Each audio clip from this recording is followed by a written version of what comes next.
Hademay 2018-yil eshik qoqib kirib keladi. Yangi yilda esa bizni yangi filmlar kutib turibdi. Bu filmlar orasida ayniqsa super qahramonlar haqidagi filmlar o'ziga xos o'rin tutadi.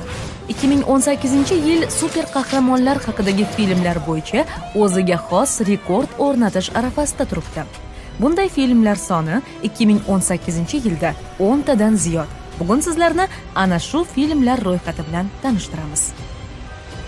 Qora qoplon. Rejissyor Rayan Kugler tomonidan suratga olingan mazkur film voqealari markazida Afrikadagi o'ylab topilgan mamlakat Vakandaning shahzodasi Qora qoplon turadi. Vakanda tashqi dunyodan ajralgan, lekin qimmatbaho metall vibraniumga boy davlatdir. Marvel kinokompaniyasining ushbu super qahramoni boshqa qahramonlardan farq qiladi. U o'zini super qahramon deb hisoblamaydi va nimaiki qilsa o'z xalqini himoya qilish uchun qiladi. Suratga olish ishlari Koreyaning Pusan shahrida amalga oshirilgan bo'lib, birgina poyga sahnasi uchun 150 avtomobil hamda 700 dan ortiq kishi jalb etilgan. Qora qoplonning dushmani filmdagi asosiy yovuz qahramon Vakanda taxtini qo'lga kiritishga harakat qiladi. Qora qoplon unga qarshi kurashadi. Bosh rollarni Chadwick Boseman, Lupita Nyong'olar ijro etishgan.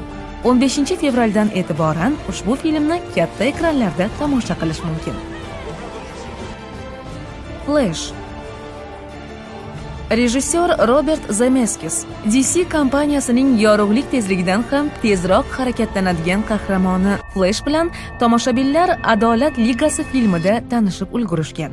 DC kinokompaniyasi endi ushbu qahramon haqida mustaqil filmni tomoshabinlarga taqdim etishga qaror qildi. Film bosh qahramoni Barry Allen yadro fizikasi bo'yicha tajribalar o'tkazish natijasida zaharli kimyoviy moddalar ta'siriga tushib qoladi.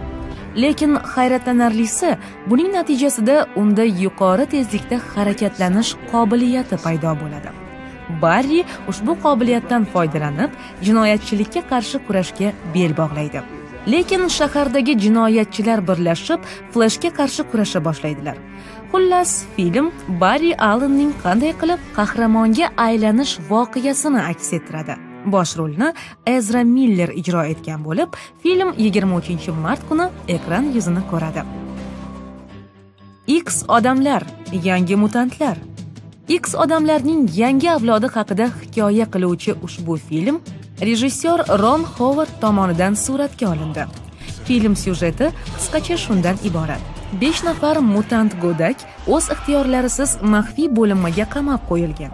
Bu yerda ular o'zlarining mahv qiluvchi kuchlari hamda o'tmishdagi gunohlari bilan kurashishlariga to'g'ri keladi. Filmda psixologik drama elementlari ham mavjud. 5 kishidan iborat guruh ichida afsungar va teleport Magic, o'z xohishi bilan bo'riga aylana oladigan Wolfsbane, o'zgalar fikrini o'qiy oladigan Mirage, ucha oladigan zambarakning o'qi hamda quyoshning nurlanishini yutib o'zidan kuchli energiya oqimi chiqara oladigan Sunspotlar bor. Bosh rollarni yosh aktyor va aktrisalar Anya Taylor-Joy, Macy Williams, Charlie Heatonlar ijro etishgan. Film premyerasi 12 aprel kuni bo'lib o'tadi. Qasoskorlar, abadiyat jangi. Filmdagi super qahramonlar ko'p bo'lgani uchunmi, filmni ikkita rejissyor Anthony va Jo Russolar suratga olishdi. Ushbu film Marvel qahramonlari seriyasidagi 19-filmdir. Film ijodkorlarining aytishicha, ushbu kartina qasoskorlarning eng uzun filmi bo'lishi kutilmoqda. Hozirda filmning xomaki nusxasi 2,5 soatdan uzunroq ekan. Film syujeti quyidagicha: Yovuz Thanos abadiyat toshlariga ega bo'lish uchun yerga tashrif buyuradi. Uning maqsadi abadiyat toshlarini o'zining qo'lqopiga joylashtirish va cheksiz qudratga ega bo'lish. Filmda 20 dan ortiq super qahramonlar Thanosga qarshi kurashga bel bog'lashadi. Qasoskorlar bilan birgalikda koinot qo'riqchilari ham ushbu hayot-mamot jangida ishtirok etishadi. Rollarni biz yaxshi tanigan aktyorlar ijro etishgan. Premyera esa 3-mayga belgilangan. Deadpool 2. Marvel kinokompaniyasi Deadpool filmining ikkinchi qismini suratga olish ishlarini rejissyor David Lichga topshirishdi. Sergap Deadpool haqidagi ushbu filmning syujeti haqida ko'p narsa ma'lum emas, lekin filmda Cable nomli personaj paydo bo'lishi xabar qilingan. Cable kelajakdan kelgan jiddiy va ezma askar bo'lib, Deadpoolga munosib sherik bo'lishi kutilmoqda. Aytilishicha, ikkinchi qism ham birinchisi kabi yumorga boy bo'ladi. Bosh rollarni Ryan Reynolds, Morena Baccarin, TJ Millerlar ijro etishgan. Film premyerasi 31-may kuniga belgilangan. Chumoli odam va qovoqari. Marvelning navbatdagi ikkita super qahramoni haqidagi filmni rejissyor Peyton Reed suratga olgan. Chumoli odam endi dunyoni himoya qilish uchun yangi qahramon bilan birgalikda harakat qiladi.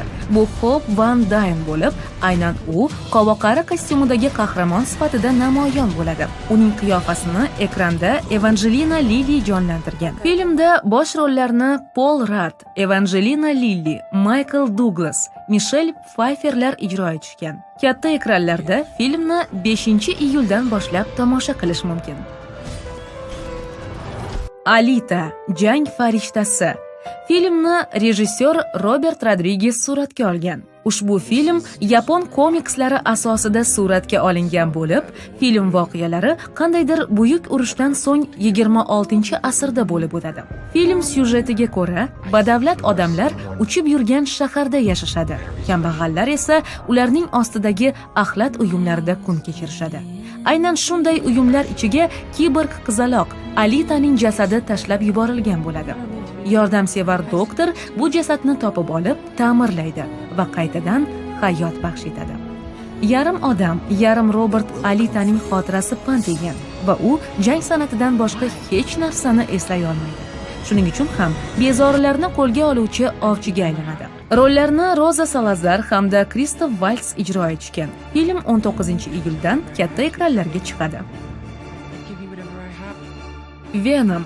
Bu qahramon o'rgimchak odam haqidagi komikslardagi asosiy salbiy personajlardan biri bo'lib, u o'zga sayyoradan kelgan. Turli organizmlar bilan uyg'unlikka kirishib hayot kechira oladigan ushbu qahramonni Sony kompaniyasi endi alohida filmda ekranga olib chiqdi. Nega Marvel emas, aynan Sony?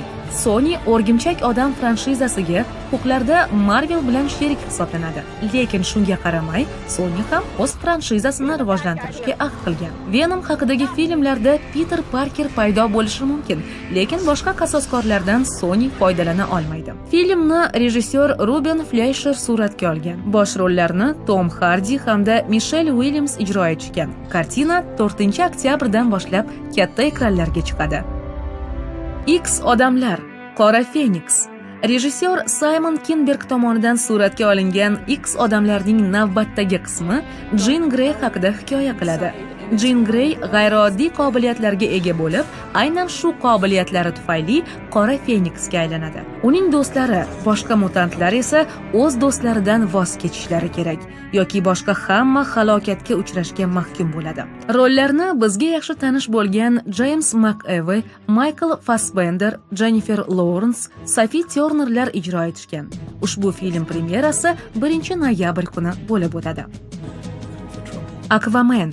Ushbu film rejissyor James Wan tomonidan suratga olingan. Baliqlar bilan suhbatlashadigan, suv ostida nafas oladigan ushbu super qahramon tomoshabinlarga Batman Supermanga qarshi, shuningdek, Adolat ligasi filmlari orqali yaxshi tanish. Navbatdagi filmda Aquamanning qahramonga aylanish tarixi ko'rsatilgan.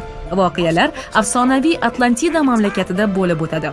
Filmda Atlantidaning shahzodasi Aquaman o'z xalqi va quruqlikda yashayotgan odamlarni tinchlikda yashashga undaydi. Odamlar okeanni ifloslantirganlari sababli Atlantida aholisi ularga qarshi urush ochishga tayyor. Aquaman esa kelib chiqayotgan urushni to'xtatishi kerak.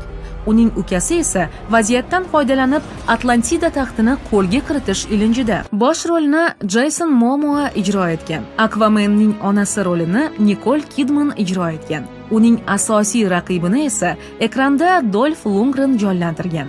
Premyera 19-dekabr kuni bo'lib o'tadi.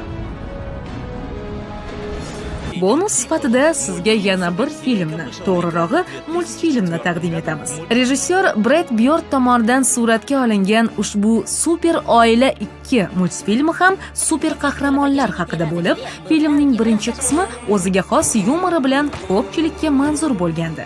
Ikkinchi qismda ushbu super qahramonlar oilasi boshiga yana tashvishli kunlar tushadi. Shundoq ham oilaviy kelishmovchiliklardan tashvish chekayotgan oilaga yanada kuchliroq dushman xavf tug'diradi. Bunday vaziyatda super oila vakillari albatta o'zaro kelishmovchiliklarni vaqtinchalik unutishga majbur bo'lishadi. Multfilmni 14-iyundan boshlab katta ekranlarda tomosha qilishingiz mumkin.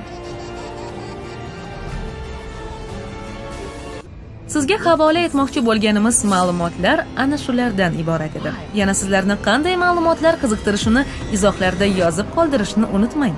Biz albatta siz istagan mavzularda lavhalar tayyorlab sizga taqdim etamiz.